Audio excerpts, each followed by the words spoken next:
Hi everyone, today we are going to teach you how to use PyMol. PyMol is a program used to visualize proteins and molecular structures. It consists of 3 windows. This top window allows you to communicate with PyMol directly through a set of commands. The window in the middle is our viewer. Through this window, you will be able to see and interact with the structure. This last window contains a list of whatever objects that are loaded into the program or that we create. So first, we need to load a file into PyMol. There are 2 ways to do this. The first way is to download it from the protein database. The second is to use PyMol's fetch command in the top window. Oxygens are represented by red, nitrogens blue, and carbons are represented by some other color. The protein can be rotated by left-clicking and dragging. You can zoom in on the object by right-clicking and dragging, and to move the object, press and hold down the scroll wheel and drag.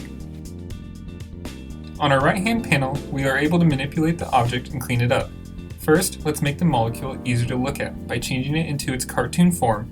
To do this, you click on the Show tile and click on Cartoon. Now let's get rid of the lines and water molecules. To do this, we would click on the Hide tile and click on Lines and Water.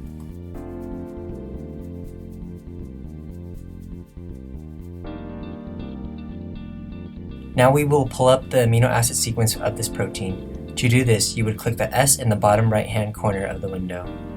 The sequence should pop up at the top of the viewer window.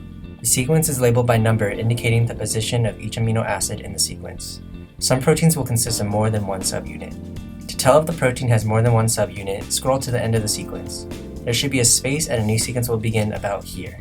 Here you will also find your ligand. Your ligand will be presented in the sequence as a 3-letter code. In this case, it is NOS. Keep note that there is a possibility that there are more than one 3-letter codes. To find out which one of these is your ligand, check the PDB website. The next thing you will need to know is how to organize your selections. The easiest way to do this is to label your selections by name so that they are individually saved in the list on the right-hand side of the screen. For example, say we wanted to label our ligand and add it to our list. The first step would be to select the ligand. Make sure that nothing except your target, in our case the ligand, is selected. You would then go to Actions and click on Rename. A box should open in the upper left-hand corner.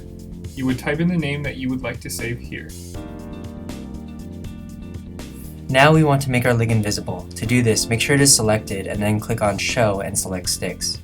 To make sure the ligand is differentiated from the protein, select Color and choose Color by Element and pick any of the options.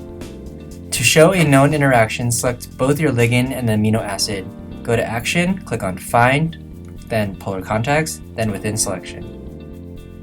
To measure the distance of this interaction, select Wizard, then Measurement, then select the 2 elements interacting. To improve the appearance of any images taken from PyMol, you would first need to maximize the quality by going to Display, then Quality, and choose Maximum Quality. Then, depending on your TA's preference, you may need to change the background color. To do this, go to Display, then Background, and choose the desired color. This concludes our PyMol tutorial. Thanks for watching.